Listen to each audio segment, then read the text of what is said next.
কত মানুষ নামাজ কাজা করছে। ইমাম আবু হানিফা রহিমাহুল্লাহ তিনি স্পষ্ট করে জানিয়ে দিয়েছেন, যদি কোনো ব্যক্তি নামাজকে ছেড়ে দেয় তাহলে ওই রাষ্ট্রের সরকার প্রধানের দায়িত্ব হলো প্রশাসনিক ফোর্স দিয়ে তাকে গ্রেফতার করে জেলে ঢুকানো। সে যদি তওবা করে নতুন করে নামাজ পড়া শুরু না করে তাহলে তাকে ওই অবস্থায় জেলে তাকে 100 বছর হলেও তাকে রাখতে হবে, তাকে ছেড়ে দেওয়ার কোনো সুযোগ নাই, তবে তাকে হত্যা করা যাবে না। কিন্তু ইমাম আহমদ ইবনে হাম্বল রাহিমাহুল্লাহ বলছেন যে ব্যক্তি নামাজকে ছেড়ে দেয় সে ব্যক্তি দ্বীন ইসলাম থেকে একদম বহিষ্কৃত হয়ে যায়, সে অমুসলিম হয়ে যায়, তার ভিতরে বিন্দু পরিমাণ ঈমানও থাকে না।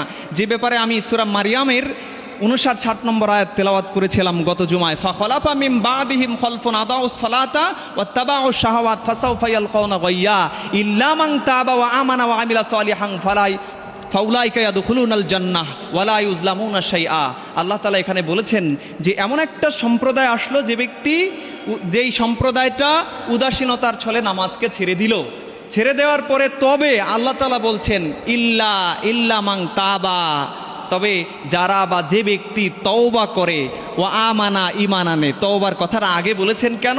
তার মানে নামাজ ছেড়ে দিলে তার ঈমানই থাকে না, সেজন্য তওবার কথাটা আগে বলেছেন। নতুন করে তওবা করে তারপরে নতুন করে ঈমান গ্রহণ করে আবার নতুন করে নামাজ শুরু করতে হয়। আল্লাহ তাআলা বলছেন ফাউলাইকা ইয়াদখুলুনাল জান্নাহ, তাকে বা তাদেরকে আল্লাহ তাআলা জান্নাতে ঢুকাবেন এবং কিয়ামতের ময়দানে ওয়ালা ইউজলামুনা শাইআ, কোনো ধরনের জুলুম আল্লাহ তাআলা করবেন না। সুবহানাল্লাহ বলেন, যেহেতু তারা ফিরে আসছে।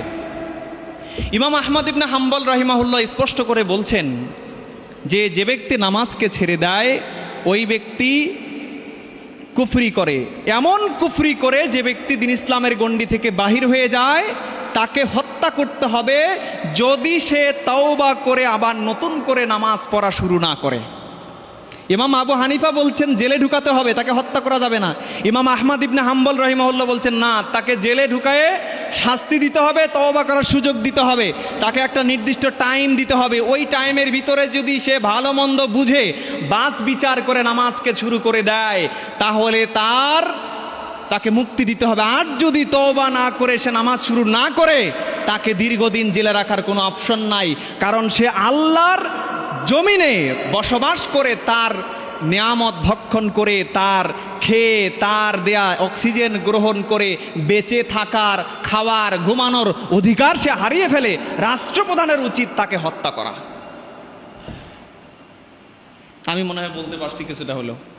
প্রিয় হাজিরিন, তাহলে নামাজটা কি কম গুরুত্বপূর্ণ ইবাদত নাকি বেশি গুরুত্বপূর্ণ বলেন তো?